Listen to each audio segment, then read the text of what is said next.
Your floors are lying to you. Every single squeak you hear when you walk across your living room, your hallway, your bedroom at 2 in the morning, that sound is not just annoying. That sound is money. Your money. Being stolen from you in slow motion by an industry that has known the fix for over 100 years and chose to bury it. $1. That is all it takes. $1, a container of baby powder, and about 15 minutes of your time, and those squeaky floors are gone. Permanently, not patched, not temporarily quieted, gone. And yet, right now, if you called a flooring contractor to fix a squeaky floor, you would be looking at anywhere from $500 on the low end to $10,000 if they convince you the subfloor needs replacing. They will walk into your house, look at your floor, shake their head slowly and say something like, "Yeah, this is a structural issue." It is not a structural issue. It never was. It is a friction issue. And friction has a $1 solution sitting on the shelf at every grocery store in America. They didn't hide this because it fails. They hid it because it works too well. Think about that for a second. The flooring industry in the United States alone is worth over $40 billion annually. $40 billion. And a significant chunk of that revenue depends on homeowners not knowing what you are about to learn in the next few minutes. They have built entire product lines, entire service packages, entire contractor certification programs around a problem that baby powder solves on a Saturday morning before your coffee gets cold. That is not incompetence. That is strategy. And today, that strategy ends for you.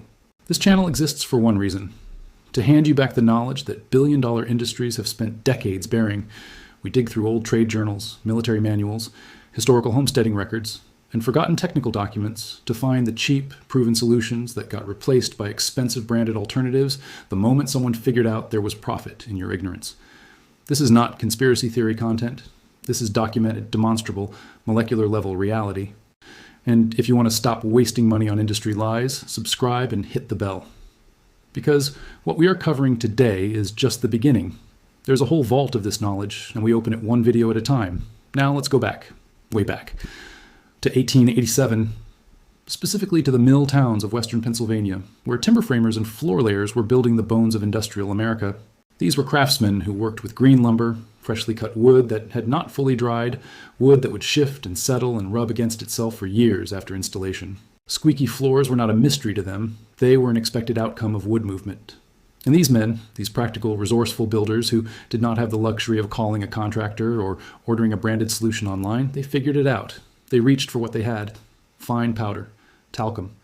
They packed it into the joints between floorboards, tapped it down, walked across the floor, and the squeak died right there on the job site. No special equipment, no proprietary formula, just physics and powder.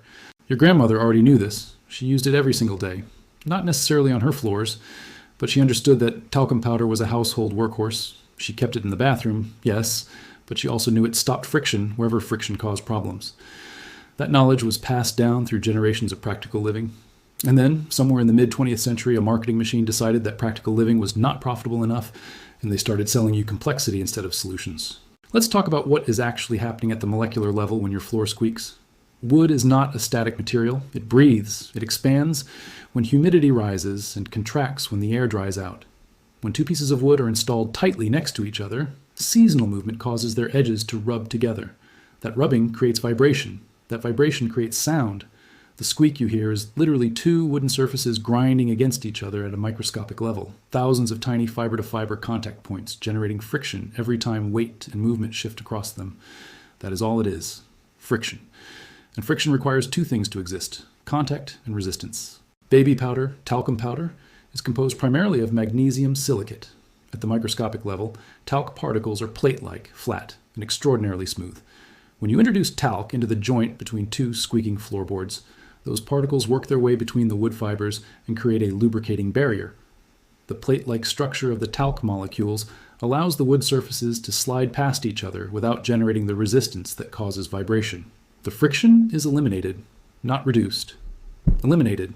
And because talc is chemically inert and does not degrade, does not evaporate, does not wash away inside a floor joint, that lubrication is effectively permanent. The fix does not wear out.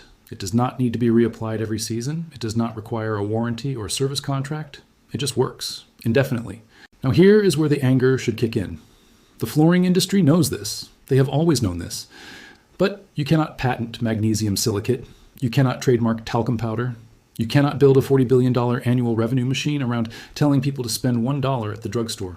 So instead, They built a world where the word squeak triggers anxiety in homeowners, where a creak in the hallway becomes a structural red flag, where the solution is always a professional assessment, a branded compound, a subfloor replacement, a new nail pattern, a complete refinishing job. They manufactured complexity around a simple problem because simple problems with cheap solutions do not generate repeat revenue. Every year you don't know this, you are leaving real money on the table. Real money that you earned, that you deserve to keep, that the industry has been quietly collecting from your ignorance for decades. If you've made it this far, you already know more than 99% of homeowners in this country. Seriously. Most people will hear a squeak, call a contractor, hand over $500 to $1,000, and never once question whether there was a simpler answer.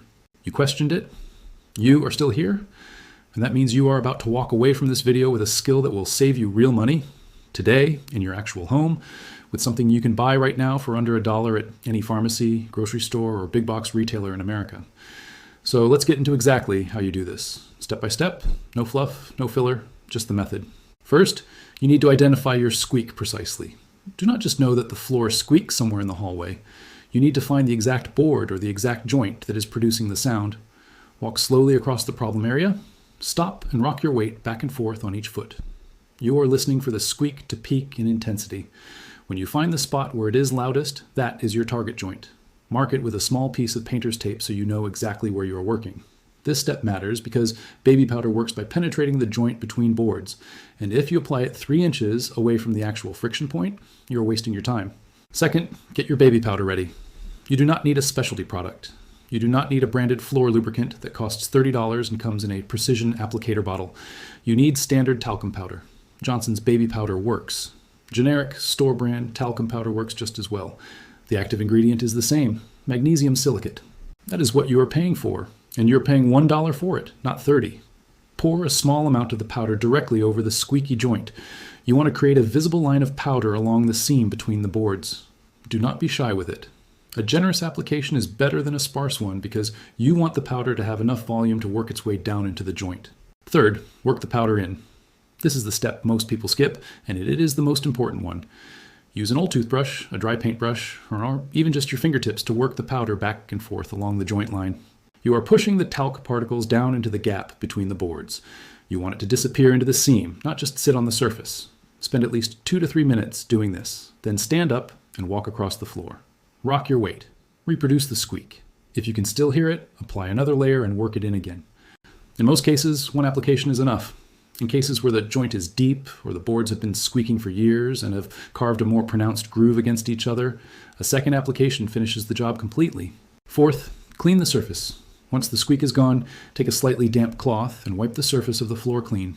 The powder that worked its way into the joint stays there. That is exactly where you want it. The residue on the surface of the wood comes up easily and leaves no stain, no discoloration, no residue. Your floor looks exactly as it did before, except now it does not squeak at all. Walk across it. The silence is immediate and it is complete. Fifth, and this is important, check the surrounding boards. Squeaky floors rarely have just one problem joint. If one area has been moving and generating friction, there's a good chance neighboring boards are starting the same process. While you have the powder out, run a light application along the joints of the 2 or 3 boards on either side of your primary target. Work it in the same way. This is preventative maintenance that costs you nothing extra and eliminates future squeaks before they develop. 5 minutes of proactive work now versus another service call later. The choice is obvious. Now for carpet-covered floors, the process is slightly different but equally simple. If your squeak is coming from under carpeted stairs or a carpeted floor, you can still apply talcum powder by working it along the edge, where the carpet meets the wall or the baseboard, pushing it underneath the carpet edge and into the subfloor joint below. In cases where the carpet is loosely fitted, you can fold back a corner, apply the powder directly to the subfloor seam, work it in, and fold the carpet back down. The powder does not harm carpet fibers, does not stain, and does not create any moisture issues. It is chemically inert. It just sits in that joint and eliminates friction for years. This method works on hardwood. It works on engineered wood. It works on laminate. It works on subfloor joists that creak when you walk over them. The physics are the same everywhere there is wood, on wood friction happening underneath your feet. Talc eliminates it, permanently. Now here is what I want you to do after you close this video. Do not keep this to yourself. Share it. Send it to your neighbor who just got a quote for subfloor work. Text it to your sister who has been stepping around that one spot in her kitchen for 2 years. Post it in your neighborhood group. Because every single person who watches this video is one more person who cannot be manipulated by a flooring contractor into an unnecessary repair job. Knowledge like this does not just save one household money, it saves entire communities from being systematically overcharged for a problem that costs $1 to fix. The industry spent decades burying this. Every share keeps alive what the industry tried to erase. You found this. You watched this far. That means you are not the kind of person who accepts being kept in the dark. And there are millions more people just like you who deserve to know what you now know.